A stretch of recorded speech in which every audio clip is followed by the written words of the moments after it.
యోహాను సువార్త 10వ అధ్యాయం 7వ వచనంలో వాక్యం ఏం పలుకుతుందంటే, నేనే ద్వారమును అని యేసుప్రభు పలుకుతున్నాడు. ప్రియులారా, ఇజ్రాయేలు ప్రజలు బానిసత్వంలోంచి వాళ్ళు వాగ్దాన భూమిలోకి బయలుదేరేటప్పుడు వారి గుమ్మాలకి వాళ్ళు గొర్రెపిల్ల రక్తాన్ని అంటించారు. అది దాటుతూ వస్తూ ఉంటున్నప్పుడు బానిసత్వం నుంచి స్వతంత్రంలోకి వాళ్ళు రావటానికి గుర్తుగా ఆ గుమ్మాలు ఉన్నాయి.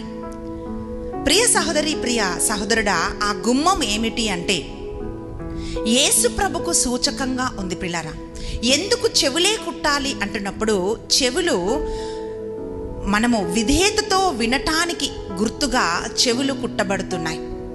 ఎలాగైతే పాత నిబంధనలో ఒక వ్యక్తి కుడి చెవి కుట్టబడితే ఎలాగైతే శాశ్వతమైన దాసుడు అని గుర్తిస్తున్నాడో, నూతన నిబంధనలో మనం చూసినప్పుడు యోహాను సువార్త 10వ అధ్యాయం 10వ వచనంలో వాక్యం ఏం పలుకుతుందంటే, నా గొర్రెలు నా స్వరమని వినును అని.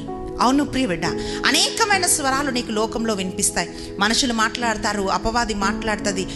అలా రకరకాల స్వరాలను వింటున్నప్పుడు ఇది ఏ స్వరమో అని నువ్వు వివేచించాలి, ఏది వినాలి అని వివేచించాలి. ఒకరోజు ఒక సహోదరి చెప్తుంది, అక్క నాకేదో ఒక వాయిస్ వినిపిస్తుంటుంది చెవులో, నువ్వెందుకు బ్రతుకుతున్నావు, వెళ్ళి చనిపో అని ఒక వాయిస్ నాకు వినిపిస్తుంటుంది అక్క అని చెప్తుంది. అవును ప్రియ బిడ్డ, అనేకమైన స్వరాలు ఈ లోకంలో నువ్వు వింటుంటావు. కానీ దేవునికి నీ చెవిని నువ్వు సమర్పించినప్పుడు దేవుని స్వరము వినే ఒక బిడ్డలాగా నువ్వు మారిపోతావు.